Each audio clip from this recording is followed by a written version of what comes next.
Hey everyone, and welcome back to another episode of Go Global. This is where we connect with global first entrepreneurs and remote work experts from all around the world to share their experience.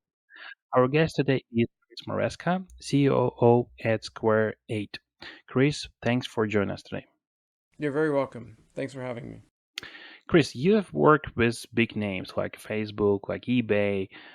Could you maybe tell us about your journey and how it has led you to where you are now? Yeah, so I am a serial entrepreneur. I'm on my 14th startup, and I've had seven exits, including one IPO. For a while, I ran a fairly big consulting company, and we did a lot of work for Global 500s, including a lot of top tech companies. And I did a lot of venture turnarounds at the same time as well. So turnarounds of venture companies. And I was also an interim executive for a number of startups during that time as well. So I have a pretty broad experience. I've been in tech more than 20 years. I've been here in Silicon Valley for 24 years now. And it's been an interesting ride. I think things have changed a lot, and things continue to change a lot. And certainly, post pandemic, remote work has become a real thing.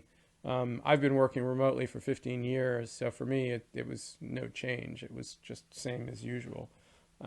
But I think for a lot of people, it was a pretty dramatic change. Got it. And it is, frankly speaking, your experience is just incredible. And I would like to hear your thoughts on this current trend that we have now. Several months ago, A16Z released a podcast in which they discussed their vision for the future of companies. They shared that the companies of the future should be default global. So, what do you think about this statement? Do you agree that companies of the future should be like a born in the global first mindset? Well, yeah, I mean, I wrote a piece. So many years ago, a good friend of mine was starting a fund of funds, and I wrote a thesis on what I thought they should focus on. And this is probably 10 or 15 years ago, and I said that the future was distributed. And so I've been on that thesis for a very long time now. And because I speak many languages, I speak six languages, and I'm a dual national, and my wife is not American, and I and my family is spread all over the globe on like four continents. I've always been default global, and I'm glad to see that people are finally catching up to that. And I think when we go looking for talent, we try to find people wherever they are. It sort of doesn't matter anymore, really. And we finally gotten to the point where the tools and the tools for operational infrastructure have caught up to the sort of remote nature of modern work. I at one point in my life I was traveling 300,000 miles a year on planes all over the world, catching up to clients and so on. And I'm very thankful that I don't need to do that anymore, because it was kind of ridiculous. I'd meet my wife somewhere in the world because she was traveling equally as much, and then we'd wake up in a hotel room and not know where we were because we were traveling so much. So, yeah. So I think in general, talent exists all over the world, and you need to tap into that wherever it exists. And right now, we have a team that's distributed in, I can't even count the number of countries, probably seven countries right now.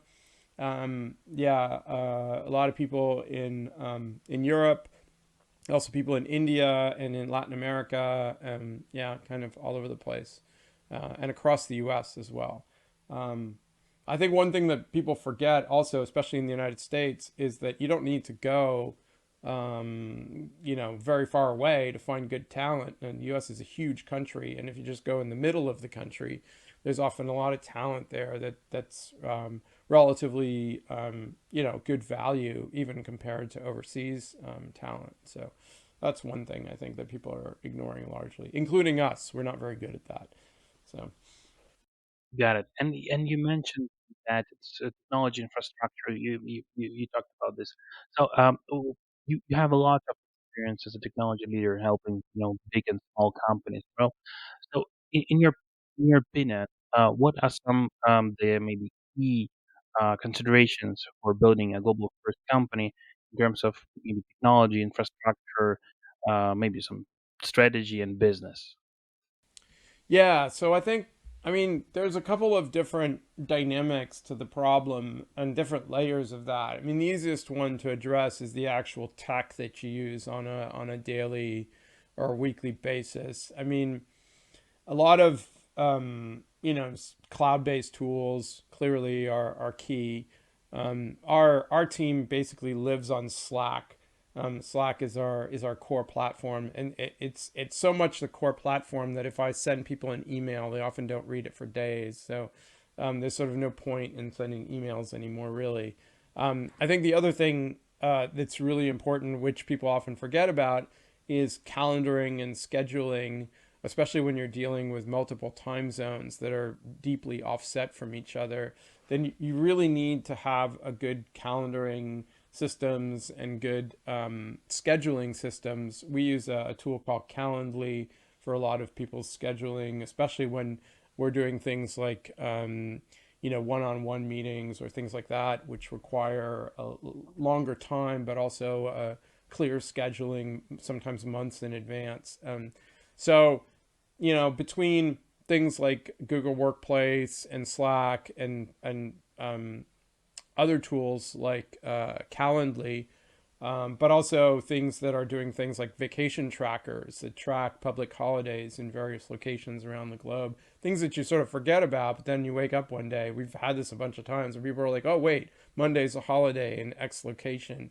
And, we realized it on Friday morning kind of thing, and so, paying attention to those kinds of things is important. The other thing I will say is the other part that people forget is um, employment rules are different all over the world, and you need to be very conscientious about how you employ people in various parts of the world because you really could get into some amount of both legal but also kind of ethical trouble. For example, in Mexico, there is a tradition for employers to give their employees a big bonus at the end of the year, regardless of whether that's in their contracts or not. And if you're not ready for that and you don't do it, then chances are people will leave, and that's not great either. And European countries have very strict rules around laying off people and so on and so forth, and that can be really expensive. And the other part of it is even in the United States, unemployment compensation is different from state to state, and you need to pay attention to that. And having HR systems that are capable of handling all of those issues is really important. So, we use a company called Deal to do a lot of our payments, and they handle some overhead of that. We also use what in the United States is called a PEO. PEO is a company that acts as the employer of record for employees, and then you pay them. It's called co-employment in the U.S. And we do that in several different countries because that eliminates the legal headaches that you might find from employing people directly. That we just don't have the. It's not that we don't want to. We just don't have the expertise. So having that proxy is really useful. Um, So you're Other saying than that that, I think usually you hire your employees through employer of record company like Deal yeah. as contractors, or you hire them direct employment, but using this services that those employer of record companies provide. So we do both. We have some employees that are full time employees, real full time employees, and but they actually have an employer of record, which is not us. So that it in the U.S. we describe that as co-employment. So effectively, they're employed by both us and the employer of record, and and that's a pretty good arrangement. In some cases, we have people as contractors and we pay them through a deal or something like that. But the employer of record is really useful because we have somewhat more control over people's times and so on. Um, Hmm. and That's a really good arrangement. I mean, The other side I want to touch on is sort of hiring and how you go about finding talent. So we have a very structured hiring pipeline that we built several years ago, and especially in tech, in sort of modern hiring, you need to go out and find talent. Like just posting a job somewhere is not going to do anything. You need to go out and recruit people, and that's quite a big upfront job. In the last position we hired for, we went through 1,200 candidates in 2 days. This is, going out and finding people whose skill set is appropriate for what we need, and then sifting through those people and figuring out which ones we actually wanted to reach out to. So we have a structured process for that. We went through 1,200 candidates in 2 days. We had 300 potential targets of people who we might want to hire. We reached out to those people and then narrowed that down to 26 people, and then hired one person out of that pool. And that whole process took 3 weeks. From when the opening was available to when we actually hired somebody, took 3 weeks. So a couple of lessons out of that was, A, you need to be ready for going through a large volume of potential candidates, which means that you need to have fairly good criteria, requirements for candidates and so on. And then the next thing is you need to have a process that can move very fast. And that's absolutely critical, because people who are open to work or who are looking for a new position often are not on the market for very long, especially if they're good. And so you need to move fast in order to capture them before they go somewhere else. So we have a very streamlined interview process. We try to do just one interview, which is generally done with two people, so that way we can basically do two interviews in one session. And then we have a review, and then sometimes we'll schedule second interviews, but often not. We'll just make somebody an offer right away. So that is absolutely critical. People underestimate what it takes to actually do this, to have a hiring pipeline and to have systems that enable you to do that. So we use a tool that enables this kind of speed. Um, Hmm. And so I think, yeah. yeah, and when it comes to global hiring, do you have a specific checklist for countries to hire from? You mentioned that you hired like teammates from 6, 7 countries, right? Do you have any specific criteria checklist? Um, it's very much depends on the personality of the individual. Because we're a startup, we need people who are self starters, and we need people who don't need a lot of hand holding or mentorship. No, I mean in And terms of specific countries, right? So do yeah, you have? I'm getting to that. Yeah, So sorry. the thing is that some countries have a cultural bias against initiative, personal initiative, and that can create issues. Now, so you have to be a little careful. Some places people expect more hand holding than other places, and it's often a cultural thing. I'm not entirely sure what drives it. I just know that you need to be aware of those cultural differences. So if you're a really big team that has a lot of people with a lot of potential mentors, then that can be okay.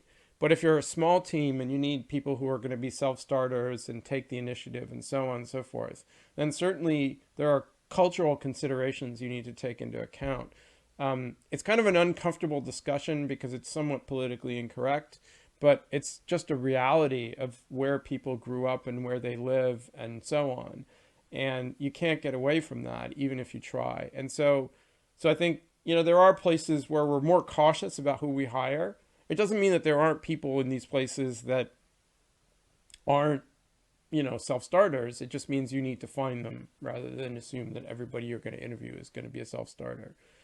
So, yeah. Got it. In the last maybe 2 years or so, my clients preferred hiring tech talent in Europe and Latin America, and the reason for that was the main motivation for them to hire globally was basically that it was hard to find someone in the US, right? This talent shortage probably was the main reason, but This year, I have noticed a new trend. So companies are hiring globally to save money. So they want to cut costs. So they're hiring tech talent from countries like where it is cheaper. Let's call it like that. So, as a leader working with a number of tech companies, do you see the same trend nowadays? And if so, what do you think about it? Well, that's always been a trend. People have always. It's not just about talent availability. It's also about being capital efficient, and so um, I'm I'm not sure it's so much about saving money. It's more about capital efficiency, right? So, if you can hire 5 people for the cost of 2 people, and those 5 people are going to be as effective as the 2 people, in terms of on an individual basis, then you're going to increase your productivity by, I don't know, whatever, 60% or something. Then that's why you're doing it. It's not so much saving money. Those 5 people might cost you as much as 2 people, but now you've got 60% more resources. So that's why people do it. I think the actual saving money, yeah, it's a thing. Certainly that does help, but it's more about maximizing your resources as far as you can. Um, I think, but that said, the global salaries have been increasing over the last 10 years anyway. And you look at a place like India, I mean, I don't know about right now, but at least as of a couple of years ago, the cost of a good software developer in India was the same price as a good software developer in Chattanooga, Tennessee.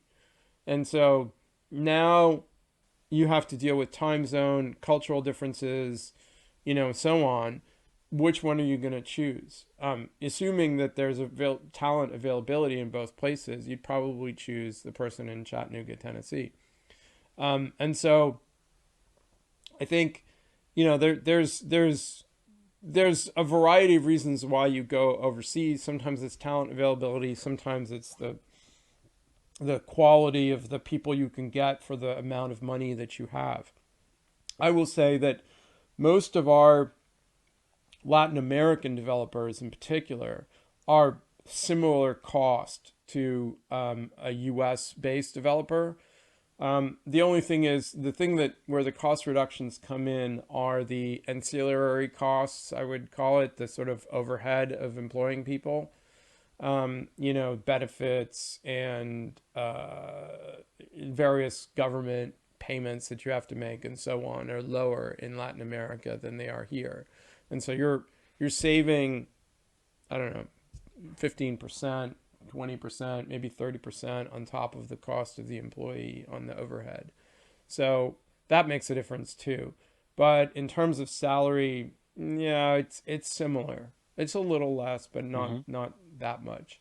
Hmm. So And from the tactical perspective, what advice would you give to founders, to CEOs who are just trying to figure out how it works? Is it better to use some local recruitment agencies or rely solely on job boards, local job boards, or there are some other advice that you can give to founders who are just early in this process?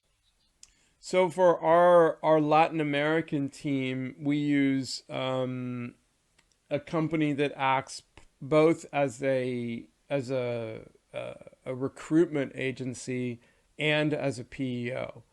So that's really advantageous for us because they're actually pre-vetting the candidates pretty thoroughly before they even have them available for us or their other clients to hire. And then once we hire them, they act as a PEO to those employees. So that's a really good arrangement because that's an all in one package. We don't need to deal. We have a single bill we get every month, and that's that. Um, and we pay them a fixed fee for sourcing candidates. So it's a really good model because the costs are really predictable and we kind of know what's going on. And so far, the people they've recruited for us have been very very good, and we've been really really happy with that arrangement. Um, we have a bunch of people in Eastern Europe And it's a similar sort of arrangement. We have a team of six that's working across several Eastern European countries, and they work for another company that we pay a fixed fee every month to, and that works pretty well too. Those people were a combination of people we'd recruited and a combination of people they'd recruited. But typically, we do all of our recruiting in house, mostly because we're doing outreach recruiting. So we treat when we have a job opening, we treat it like a sales, like we're doing a sale. Like if you were selling, sourcing prospects and so on, we treat it exactly the same way. And so for us, we have a process for that. Bringing a recruiter in is kind of difficult because our process is so fast and most people don't have that kind of turnaround ability. We do get recruiters sometimes, and we have a parallel process for people who have recruiters who have candidates that are interesting. But by and large, we try to do that all ourselves. So it it kind of depends. Sometimes we're looking at all-in-one companies that will handle the entire process for us, and then will present us with a list of candidates that we can then vet.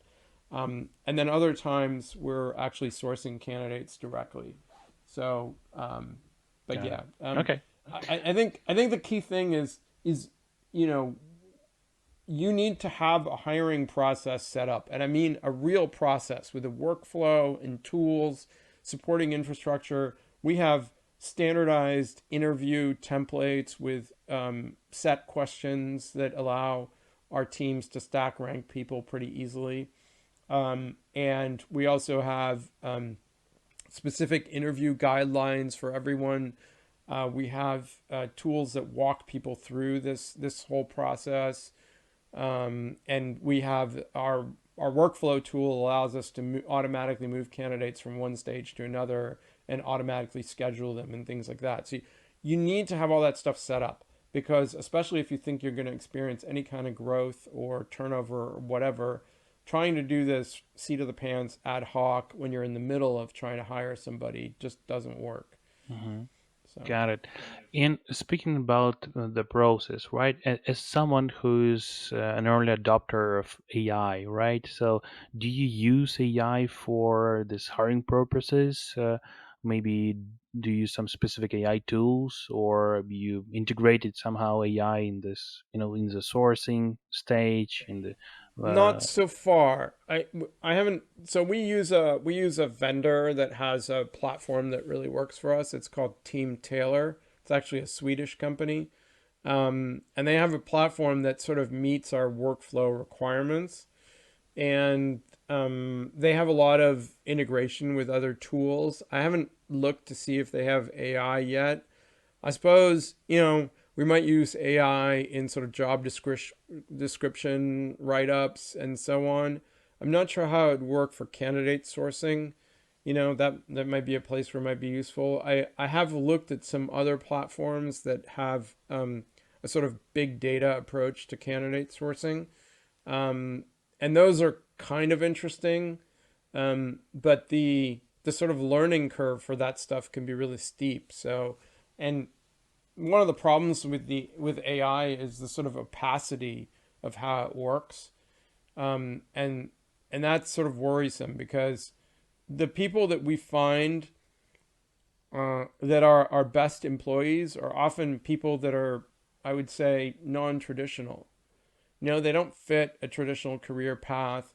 They probably would be ignored by most, you know, um, ATSs because they would go through and they would go, this person doesn't have a standard career path. But we actually like those people because those people are motivated and they're self-starters and they've clearly shown that. We have a bias actually against people who have followed a traditional path to coming into the industry. So if you've got a undergrad in CS and then a master's in CS from some big name university, we're not that interested because that doesn't say that you can do anything. If you've been a contributor in an open source community for years and you've learned how to write software on your own, then that's interesting. But an ATS or an AI would probably dismiss you outright because there's a bias against those kinds of people in the industry. But for us, those are the perfect people because A, they're largely undervalued by everyone, but they're also the people that are the most motivated to work in what they're doing because they're self starters. So yeah, so that's kind of the way we look at things. Got it. So we have this community around 10K tech talent in Latam and in Europe, and some of those guys might be listening to us right now. And for those talent who would like to be a part of this global first company like you have, what advice could you give them? Um, I think the first thing, and this may sound dead obvious, but make sure your English is very good, especially your written English, because we spend, I want to say, 95% of the time, all the work is done in Slack. And so if your written English is not very good, then that's not great. You need to be very proficient in that, especially. The other thing I would say is, um, you know, make sure you're visible. And I know it's a little difficult because I'm terrible at that myself, but make sure that when we're looking for somebody, make sure we can find you, right? Be on LinkedIn, have a complete LinkedIn profile, have some social footprints elsewhere. And I realize it's work and it's not really core to what people are doing, but if I'm doing a search for like a Go programmer and you don't come up in my search, then there's no chance we're going to reach out to you, right? And that's really important. So LinkedIn profiles. LinkedIn is a key sourcing for us, but also other things like AngelList and other. Well, AngelList changed its name. I don't know what it's called now. Whatever it's called now. But also other places where people are posting their talents, or just make sure you're showing up in Google search rankings. The other thing I would say is somebody reaches out to you, then answer them. Even if it's just to say, I'm not interested. That's fine. You know, I we I was mentioning before, we sent out 300 emails to people, and I think we got maybe 100 responses. And I understand everybody's inboxes are clogged with junk mail. I get that, and with people trying to recruit them, but try to pay attention to the people that seem a little more serious than all the junk mail you're getting, and just respond. Just say no, I'm not interested, um, because that tells us you're a real person and we can get in touch with you. So we'll keep you in our records just in case we have another opening and you might have changed your mind. But also, it provides some amount of visibility to everyone. So, yeah. Yeah, that's a great one. So I guess we're good. So thanks a lot, Chris, for sharing your insights on international hiring, on this global first mindset that founders should have, right? And we wish you and Square Eight all the best in your journey. Thanks a lot. Thanks. Thanks for your time. Really appreciate it. Thanks for having me on. Absolutely. Bye.